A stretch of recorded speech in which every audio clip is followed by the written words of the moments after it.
Leg of lamb. Leg of lamb baked in the oven, just like home on Christmas. I said rotten shark, yes. It's an incredibly bad smelling food, but and you have to sort of be an Icelander to even put it in your mouth. When was the last time you had that? Actually, I had it a few months ago.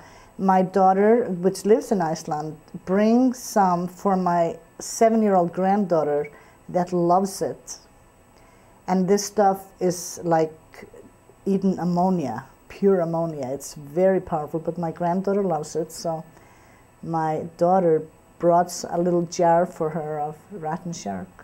So that's the last time I had it. I think it would be the Vietnamese spring rolls. And it's, when I was in Vietnam, I actually got to see how they make the tapioca spring roll wrapper.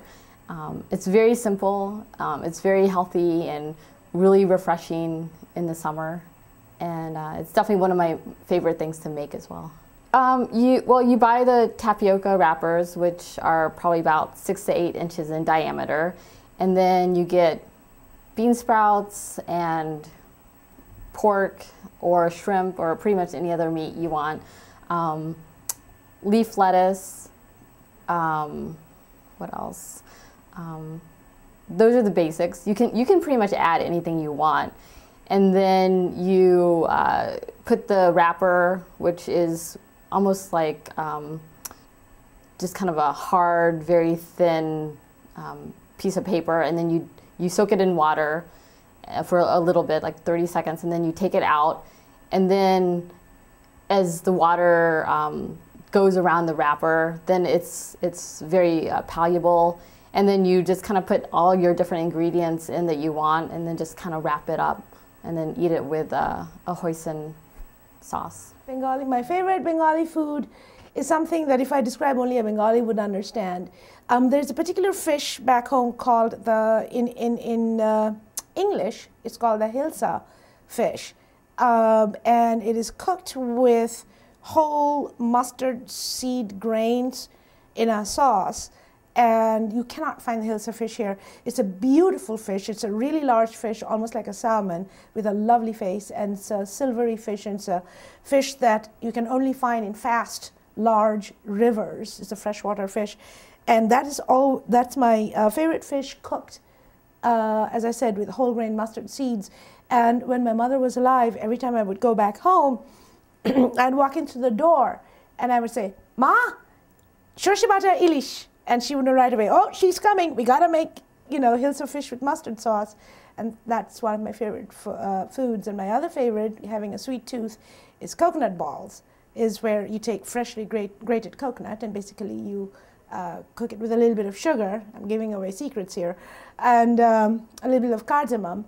And you cook it so that the sugar dries up. And then you get those little balls that you make. That I make in the United States also, actually. My favorite food is pho, and it's, oh my gosh, it's the best. And in Thai they have it too. It's soup. It's like noodle soup, and it's a rice noodle soup. So it's like a bowl of rice, and with like water, not water, but like sauce, and then you can put like meat and vegetables and shrimp, and it's great. It's great. Oh, so many. But my favorite one is arroz, habichuela, chuletas, and a little like tostones on the side. It's rice, beans, pork chop, and tostones is like smashed plantain. It's really good, really good. My mom made that since I was like, I think before drinking milk, I ate that. I swear to God, that was the first thing that I ate in my life, and to me, that's the best thing ever. Mole. The mole is one of my favorite food is Mexican. I like the food from different countries, but one of my favorites is el mole. Mole is pre-Hispanic food.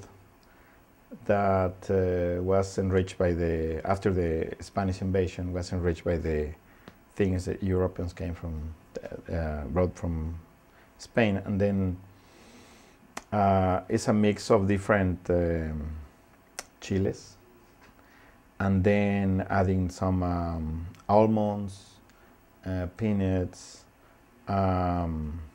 chocolate. It's very rich and it's very, very laborious. No, you have to work a lot to have a good dish of mole. But when you do this, at the end you are tired but very happy to have a good dish. This is the mole. And then in Mexico have a famous places to do they say they are the best places to making mole. No? Usually you eat the mole with chicken or with rice and tortillas. I love Thai food, which is really different from Venezuelan food. In Venezuela, we have a bread that is called arepas, and it's made out of corn, and that's really great food, but Thai food is like one of my favorites. Okay, describe that bread. It's like, in Mexico they call it gordita. It's like a little fat bread, but ours is fatter and better. We don't fry it.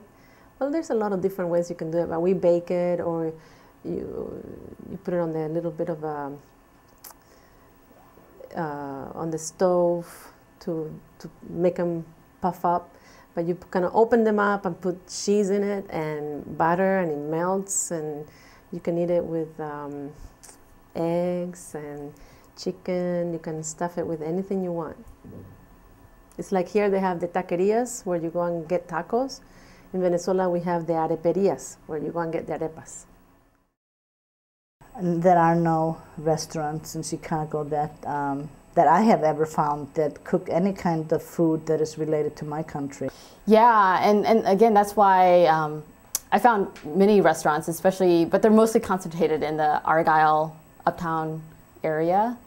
All along Broadway, I'd say from Argyle to Lawrence, there's over 20 Vietnamese restaurants. You know, on Divan Avenue, which is of course where everybody Desi goes now, the word Desi means somebody who's from the subcontinent of India, including Pakistan and Bangladesh. We refer to ourselves as Desi in that regard. Desi means, you know, of that nationality. So all the Desis here in the Chicagoland area flock to Divan Avenue for a little bit of home. They have all kinds of restaurants there. They have, well, of course, the ubiquitous, what everybody would call as well Indian restaurants. But yeah, but within Indian restaurants, because India is such a vast country with so many different subcultures and ethnicities, all those restaurants have different cuisines that are very distinct. And they have all this, but I have yet to find a Bengali restaurant that would truly serve Bengal food, which is actually distinct than, say, North Indian food or South Indian food or Kashmiri food and so on. But yes, there is one particular restaurant called Tiffin that my boyfriend loves, and we like to go to also, which serves mostly North Indian food. With Chicago, there aren't any Laotian restaurants in Chicago. However, there are Thai restaurants, which is pretty similar to Laotian, like with the foods and customs. But the only Laotian place that I go to restaurant is called White Pearl, and that's in Elgin, and that's a family-run Laotian restaurant. I recommend you two really good restaurants. One is called Borinquen, and the other one is called La Bruquena. They're both by Humboldt Park. They're really good. You should go try it. Well, there is a restaurant, a Venezuelan restaurant in the north side called Venezuelan Grill or something. They have that food there. It's kind of expensive, so I don't go there. I make it at home.